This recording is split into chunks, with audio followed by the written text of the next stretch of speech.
Halo teman-teman semua, jadi kali ini aku bakal jelasin ke kalian mengenai sistem file linking the enterprise pada e-book halaman 83. Jadi tadi kalian kan udah sempat dijelasin nih mengenai sistem-sistem informasi apa aja yang ada dalam sebuah perusahaan. Nah, untuk membuat semua sistem tadi itu dapat saling mengkomunikasikan atau juga bekerja sama sebagai satu sistem perusahaan, kita perlu yang namanya enterprise applications, juga intranet dan extranet. Kita bahas satu persatu ya teman-teman. Yang pertama nih, enterprise applications. Jadi, ini merupakan suatu sistem yang menjangkau area fungsional, berfokus menjalankan proses bisnis di seluruh bisnis perusahaan, dan mencakup semua tingkat manajemen. Aplikasi enterprise ini juga membantu bisnis menjadi lebih fleksibel dan produktif dengan mengkoordinasikan proses bisnis mereka lebih dekat dan mengintegrasikan kelompok proses bisnis tersebut sehingga mereka bisa berfokus pada pengelolaan sumber daya dan layanan pelanggan yang efisien. Ada 4 tahap sistem dalam enterprise applications. Nah, mungkin teman-teman udah sempat dengar istilah-istilah ini di mata kuliah manajemen operasi lanjutan. Yang pertama, ada Enterprise Resource Planning atau ERP System, di mana ini untuk mengintegrasikan proses bisnis di bidang manufaktur dan produksi, keuangan dan akuntansi, penjualan dan pemasaran, dan sumber daya manusia ke dalam satu sistem perangkat lunak.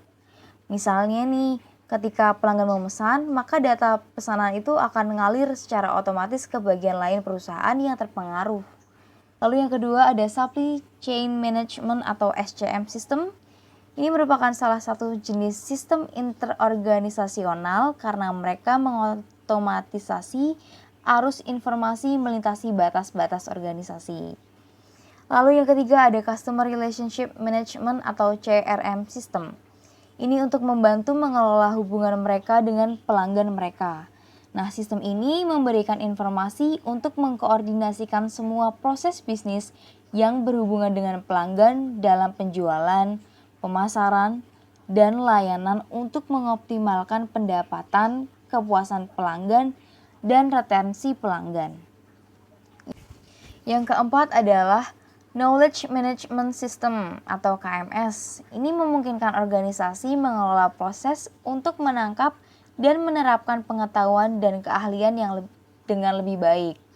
Sistem ini mengumpulkan semua pengetahuan dan pengalaman yang relevan di perusahaan dan menyediakan dimanapun dan kapanpun dibutuhkan untuk memperbaiki proses bisnis dan keputusan manajemen.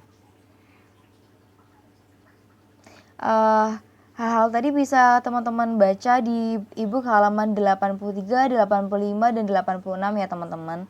Lalu ini kita lanjut ada gambar Enterprise Application Arsitektur. Nah, ini menunjukkan bahwa arsitektur aplikasi enterprise ini atau enterprise application mencakup keseluruhan organisasi dan dalam beberapa kasus memperluas organisasi ke pelanggan, pemasok, dan mitra bisnis utama lainnya.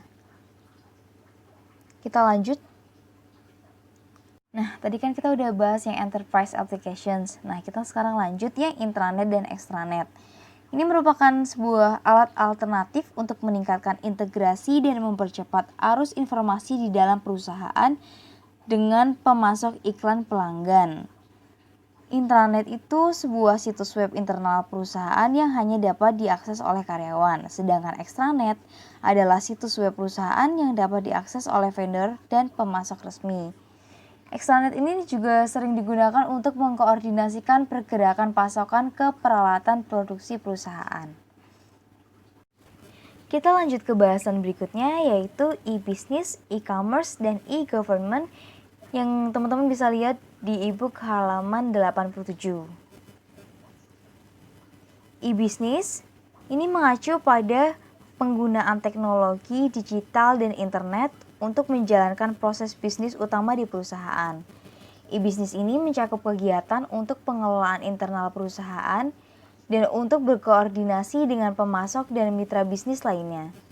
E-business juga mencakup perdagangan elektronik atau e-commerce. E-commerce merupakan bagian dari bisnis elektronik yang berhubungan dengan pembelian dan penjualan barang dan jasa melalui internet.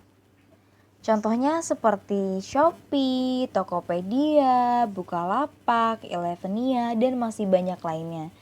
Jadi teman-teman, e-commerce ini merupakan bagian dari e-bisnis. Jadi bisa diibaratkan itu tubuh kita adalah e-bisnis. Nah, e-commerce itu merupakan bagian dari tubuh kita nih, misalnya tangan, kaki, nah kayak gitu. Jadi e-bisnis itu menyeluruh, sedangkan e-commerce itu hanya sebagian kecilnya saja. Lalu e-government.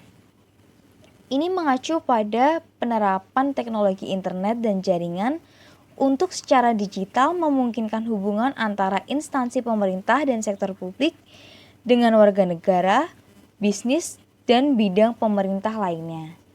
E-government juga membuat operasi pemerintah lebih efisien dan juga memberdayakan warga negara dengan memberi mereka akses informasi yang lebih mudah dan kemampuan untuk melakukan jaringan secara elektronik dengan warga negara lainnya. Contohnya seperti aplikasi Jogja Smart Service yang teman-teman bisa lihat di aplikasi ini ada di Play Store, bisa di-download, bisa cek juga. Jadi di aplikasi itu tuh teman-teman bisa akses informasi kayak misalnya lowongan pekerjaan, terus juga kalau dari BUMD teman-teman bisa cek atau cek info tagihan PDAM teman-teman. Terus juga setahu aku di sini bisa cek antrian puskesmas juga kalau misalnya KTP teman-teman rusak nih, biasanya teman-teman bakal ngurus itu ke kecamatan kan atau kemana gitu. Nah, kalau sekarang teman-teman bisa dengan Jogja Smart Service aja, itu semua tuh jadi lebih mudah gitu loh. Kayak kalian tinggal urus itu di aplikasi, nanti bakal ditindaklanjuti. Nah, contohnya seperti itu teman-teman. Aku rasa itu aja dari aku. Cukup sekian dan terima kasih.